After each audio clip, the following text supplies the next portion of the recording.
নমস্কার সকলকে। আমার পেজের আরেকটি নতুন ভিডিওতে আপনাদের সকলকে অনেক অনেক স্বাগত। আমি প্রিয়াঙ্কি চলে এলাম আমার জীবনের আরেকটি নতুন দিনের অভিজ্ঞতার গল্প আপনাদের সাথে ভাগ করে নিতে। আজ রবিবার আর এখন সকাল 8টা মতন বাজে। বাইরের আবহাওয়া বেশ সুন্দর, কিন্তু আকাশে একটু মেঘ রয়েছে আপাতত।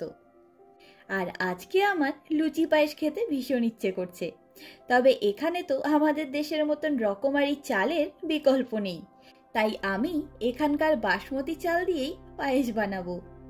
আজকে 1 লিটার দুধের পায়েস বানাবো আমি। এখানে আসার পরে এই নিয়ে দ্বিতীয়বার চালের পায়েস বানাতে নিলাম। আমি ভীষণ ভালোবাসি চালের পায়েস খেতে, কিন্তু সৌভিক একদম পছন্দ করে না। আর দেখবেন এরকম রান্নাগুলি একদম অল্প পরিমাণ করে বানানোও যায় না। অন্তত আমি তো বুঝিই না কতটা পরিমাণ দুধে কতটা পরিমাণ চাল দেব। তাই আজকে আমি ভেবেই নিয়েছি নিজে যেরকম ভাবে পারি সেরকম ভাবেই বানাবো। দরকার হলে কয়েকদিন ধরে খেয়ে নেব পায়েস আমি। আমাদের কোচবিহারের বাড়িতে আমরা সবাই নানা রকম মিষ্টি জিনিস খেতে খুব ভালোবাসি। আর আমাদের বাড়িতে মাঝে মধ্যেই এই লুচি পায়েস রান্না হয় রাতের ডিনার হিসেবে। তাহলে বুঝতেই পারছেন যে গোটা বাড়ির লোকের কতটা পছন্দের এই কম্বিনেশনটা। সাধারণত আমরা লুচি পায়েস, লুচি সুজি, খিচুড়ি পায়েস এসব নানা পুজোর ভোগে খেয়ে থাকি, কিন্তু আমাদের বাড়িতে এগুলো খাওয়ার জন্য কোনো পুজোর অপেক্ষা করে না, যখন যেমন মন হলো বানিয়ে ফেলে। যাই হোক, আমি আমার গল্পের ঝুড়ি খুলে বসলে সত্যি ঘন্টার পর ঘন্টা পার হয়ে যাবে। সবার আগেই দেখলেন আমি নিজের হাতের আন্দাজে 1 মুঠ চাল জলে কিছুক্ষণ ভিজিয়ে রেখেছিলাম। তারপর চালটাকে ভালো করে ধুয়ে জল ঝরিয়ে রেখেছিলাম। আর 1 লিটার গরুর দুধকে আমি মোটামুটি গাঢ় করেই জাল দিয়ে রেখেছিলাম, কারণ এখানকার বাসমতি চালের প্যাকেটের উপরে লেখা থাকে 10 মিনিটের মধ্যে রান্না হয়ে যাবে। তাই শুরুর দিকে চালগুলি দুধের মধ্যে দিয়ে দিলে চাল আর আস্ত থাকতো না। তাই আমি আগেই গরুর দুধটাকে ভালো করে জাল দিয়ে নিয়ে প্রায় আধা বানিয়ে নিয়েছি। তারপর জল ঝরানো চালগুলো দিয়ে দিয়েছিলাম। আর সত্যি 10 মিনিটের মধ্যে চালগুলো বেশ ভালো মতন সেদ্ধ হয়েও এসেছে দেখলাম। তারপর দিয়ে দিলাম নিজের মন মতন ব্রাউন সুগার। এমনিতেও এই চিনিগুলি পরিমাণ অনুযায়ী মিষ্টি হয় না, তবে আজকে সৌভিক পায়েস খাবে না, তাই মিষ্টিটা আমি আমার নিজের মতন করেই দিয়ে দিলাম। বেশি মিষ্টি হয়ে গেলেও কোনো অসুবিধে নেই। আর কিছুক্ষণের মধ্যেই পায়েসটা হয়েও গেল দেখুন। তবে পায়েস ব্যাপারটি এক একজনের এক এক রকম ভাবে খেতে ভালো লাগে। আমার আবার একটু ক্ষীর পায়েস খেতে বেশি ভালো লাগে। আর এখন এর ওপরে দেব একটুখানি কেশর। আমি আগের দিন এই কেশরের প্যাকেটটা এনেছিলাম বিরিয়ানি বানানোর জন্য, তাই ভাবলাম ঘরে আছে যখন একটুখানি কেশর এই পায়েসের ওপরেও দিয়েই দেখি কেমন গন্ধ আর রং হয়। আর প্যাকেটটা খুলতেই কেশরের গন্ধে মনে হলো যেন কোনো মিষ্টির দোকানে চলে এসেছি। তবে এখন কেশরটা গরম পায়েসের ওপরেই ছড়িয়ে দিয়ে রাখবো। কিছুক্ষণের মধ্যে কেশরটা নরম হয়ে রং আর স্বাদ দুটোই ছড়িয়ে দেবে। আমরা যখন আগের বছর এই ঘরে এসে ঢুকেছি, তখন যেহেতু এই দেশে এই বাড়িতে আমাদের প্রথম দিন ছিল, তাই আমি এই ঘরে ঢুকে বাসনপত্র ধুয়ে সবার আগে বাড়ি থেকে নিয়ে আসা চালের পায়েস বানিয়েছিলাম। নতুন সংসারের রান্নার শুরুটা মিষ্টি জিনিস দিয়েই করে সবাই, তাই আমিও সেটাই করেছিলাম। এখন মনে পড়লে মনে হয় এই তো মাত্র কদিন আগেই এই ঘরটায় প্রথম এসে ঢুকলাম, কিন্তু দেখতে দেখতে 1.5 বছর কেটেও গেল। আর এখন সকাল 11টা মতন বাজে। আজকে সারা সপ্তাহের বাজার করতে গিয়ে লিডিলে দেখলাম এই গোলাপ গাছগুলি এসেছে। দেখে ভারী মিষ্টি লাগলো, তাই নিয়ে এলাম। এবার এটিকে বাইরে নিয়ে গিয়ে প্যাকেটটা থেকে বার করি চলুন। এটি একটি হাইব্রিড গোলাপ গাছ, আর গাছের প্যাকেটটিতেই এই গাছটিকে মেনটেন করার সব ইনফরমেশনগুলি লেখা রয়েছে। এই গাছটি আউটডোর ইনডোর 2 জায়গাতেই রাখা যাবে। আমি যে ফুল গাছের বীজগুলো ছড়িয়েছি সেগুলি তো জুন জুলাই মাসে ফুল হওয়ার কথা, তাই ভাবলাম একটা গাছ অন্তত ফুলসহ নিয়ে আসি।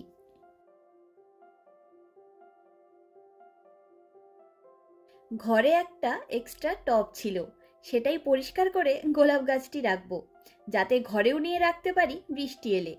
আর এইটুকু টবটার মধ্যে মোট 4টি পুচকে পুচকে গোলাপ গাছ রয়েছে। আর যেহেতু এগুলি হাইব্রিড গোলাপ গাছ, সেই জন্য ফুল থাকা সত্ত্বেও কোনো গন্ধ নেই।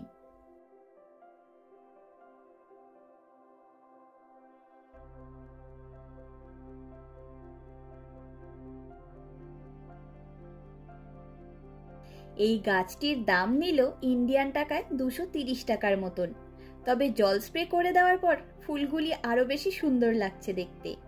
আর সম্পূর্ণ গাছে ফুল আর কুড়ি মিলিয়ে প্রায় 10খানা ফুল রয়েছে, তাই বেশ ভালোই লাগবে সব ফুলগুলি ফুটে উঠলে।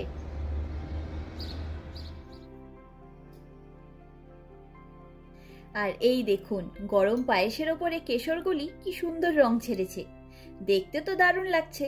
তবে পায়েসটা আর একটু জল জল থাকতে নামিয়ে নিলে এতটা গাঢ় হতো না। কিন্তু একদিক দিয়ে ঠিকই আছে, আমি একাই খাবো, তাই বেশি লিকুইড ভাবে নামালে সেই পায়েস আবার শেষ হতেই চাইতো না। আর সাথে ভেজে নিয়েছি নিজের জন্য বেশ কয়েকটা পুচকে পুচকে লুচি। এবারে নিজের লুচি পায়েস খাওয়ার ইচ্ছেটাকে নিজেই পূরণ করে ফেলি।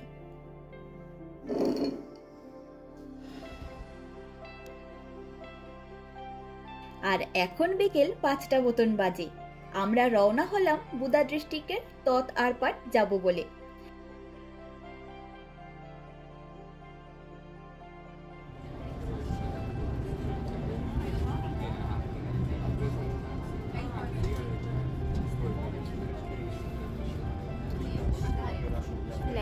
আসলে কালকে আমরা হাঙ্গেরির একটি ভীষণ সুন্দর জায়গায় ঘুরতে গেছিলাম, আর সেখানে আমাদের দুজনেরই ভীষণ দৌড়ঝাঁপ গেছে, তাই আজকের দিনটি একটু রেস্ট নিয়েই কাটালাম।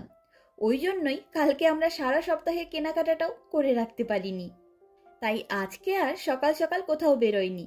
আমাদের যে কোনো জায়গায় ঘুরতে গেলে সেখানকার ভিডিওগুলি এত বড় হয়ে যায়, আর সেগুলি এডিট করতে ভয়েস ওভার দিতেও বেশ সময় লাগে, আর পড়াশোনাও করতে হয়, তাই সেই ঘুরতে যাওয়ার ভিডিও আপনাদের সাথে শেয়ার করতে একটু দেরি হবে। আসলে ভিডিওগুলি তো আমাদের স্মৃতি হিসেবেও সারা জীবন সংরক্ষিত থাকবে, আর আমরা বারবার একই জায়গায় ঘুরতে যেতে পারবো না। বাড়ি ফিরে যখন এই ভিডিওগুলি দেখব, তখন যেন সবটা আবার নিজেদের স্মৃতির পাতায় জীবন্ত হয়ে ওঠে, সেভাবেই ভিডিওগুলি বানাই। তাই যা যা নিজেদের ভালো লাগে তার সবটা ভিডিও করে রাখার চেষ্টা করি। ওই জন্যই আমাদের যে কোনো জায়গায় ঘুরতে যাওয়ার ভিডিওগুলি সবসময় বড় মাপের হয়ে যায়। এখানে এসেই সবার আগে আমার চোখ গেছে এই ফুলগুলির ওপরে, কি দুর্দান্ত রঙের কম্বিনেশন। যাই হোক, আমরা এখন এলাম ততারপাট সেটা নিতে। যারা আমার ভিডিও কদিন আগের থেকে দেখছেন তারা তো জানেনই যে এই জায়গাটি আমার আর সৌভিকের ভীষণ প্রিয়, আর এই জায়গাটি বুদাপেস্টের সব থেকে শান্ত আর সুন্দর জায়গা। আর কদিন আগে তো এই জায়গার চেরি ব্লসমের ভিডিও আপনারা সকলেই দেখেছেন। যদি কেউ না দেখে থাকেন তাইলে প্লিজ আমার পেজের 72 নম্বর ভিডিওটি অবশ্যই দেখে নেবেন, তাইলে বুঝতে পারবেন আজকের এই জায়গাটি সেদিন কি অপূর্ব সুন্দর লাগছিল। এখনও এই জায়গাটি সুন্দর, শান্ত, স্নিগ্ধ, তবে ওই চেরি ব্লসমের সময়টা যেন অপূর্ব দৃশ্য ফুটে ওঠে। তবে এখানে হাঁটাহাঁটি করতে করতেই চোখে পড়ল কাসেল ডিস্ট্রিক্টের একটি বিখ্যাত বাড়ির দিকে। আপনাদের মধ্যে অনেকেই হয়তো রাউল ওয়ালেনবার্গের নাম জানেন। তিনি ছিলেন একজন সুইডিশ আর্কিটেক্ট, বিজনেসম্যান এবং ডিপ্লোম্যাট। তিনি দ্বিতীয় বিশ্বযুদ্ধের শেষ ভাগে হাজার হাজার ইহুদিদেরকে নাৎসি এবং হাঙ্গেরিয়ান ফ্যাসিস্ট পার্টির হাত থেকে রক্ষা করেছিলেন। বিপদসংকুল ইহুদিদের জন্য তিনি প্রোটেক্টিভ পাসপোর্ট ইস্যু করতেন এবং অনেক ক্ষেত্রে ইহুদিদের এমন বিল্ডিংয়ে আশ্রয় দিতেন যেগুলিকে তিনি সুইডিশ গভর্নমেন্টের সাহায্যে সুইডিশ টেরিটরি হিসেবে ডিক্লেয়ার করতেন। এই বিল্ডিংটি সেরকমই একটি বিল্ডিং বা বাড়ি, যেখানে দুটি ফ্যামিলি, নাকো এবং বার্গ, রাউল ওয়ালেনবার্গকে ইহুদিদের আশ্রয় দিতে সাহায্য করেছিলেন। রাউল ওয়ালেনবার্গ এবং সান্স ব্রিটস এমন দুজন ব্যক্তি যাদের নাম ইন্ডিয়ানদের কাছে খুবই স্বল্প পরিচিত, কিন্তু আমার মনে হয় এই দুই ব্যক্তির সম্পর্কে সারা পৃথিবীরই জানা উচিত। দ্বিতীয় বিশ্বযুদ্ধের সময় ইহুদিদের জীবন রক্ষার্থে এনাদের অবদান এবং কেন ওনাদেরকে দ্য এঞ্জেল অফ বুদাপেস্ট বলা হয় সেটি জানতে ইচ্ছুক হলে আমার এই ভিডিওর ডেসক্রিপশন বক্সে একটি লিঙ্ক দিয়ে দিলাম, সেটি দেখে নিতে পারেন। আর বুদাপেস্টে ইহুদিদের ওপর যে নৃশংস অত্যাচার করা হয়েছিল তার স্মৃতিসৌধ হিসেবে দানিউব নদীর পারে shoes on the Danube bank তৈরি করা আছে। সেটি নিয়ে আমি একটি ছোট্ট ভিডিও পোস্ট করেছিলাম শুরুর দিকে, আপনারা চাইলে সেটিও দেখে নিতে পারেন আমার চ্যানেলের 9 নম্বর ভিডিওতে।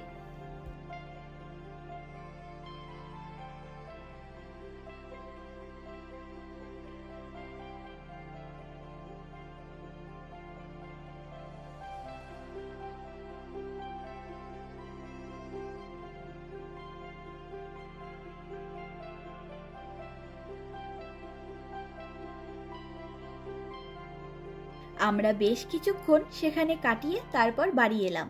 আর অত সুন্দর ঝকঝকে রোদ ছিল সারাদিন, কিন্তু বেলা বাড়ার সাথে সাথে হুট করে কোথা থেকে যে এত মেঘ চলে এলো বুঝতেই পারলাম না। যাই হোক, আমরা ঘরে ঢুকলাম আর ঝমঝমিয়ে বৃষ্টিও নেমে এলো। তবে এই ওয়েদার চেঞ্জের সময়টা বৃষ্টিতে ভিজলে আর রক্ষে ছিল না। চলুন আজ তবে গল্পের ঝুড়ি গুছিয়ে নিই। দেখা হবে, গল্প হবে পরের একটি ভিডিওতে খুব তাড়াতাড়ি। আমার ভিডিওগুলি ভালো লাগলে আমার এই চ্যানেলটিকে সাবস্ক্রাইব করে আমার পাশে থাকার অনুরোধ রইল। আর আমার এই ভিডিওটি কেমন লাগলো লাইক কমেন্ট করে জানাবেন। আপনাদের সহযোগিতা ছাড়া আমার এই পথ চলা অসম্ভব। সকলে ভালো থাকবেন, সুস্থ থাকবেন, আনন্দে থাকবেন। নমস্কার।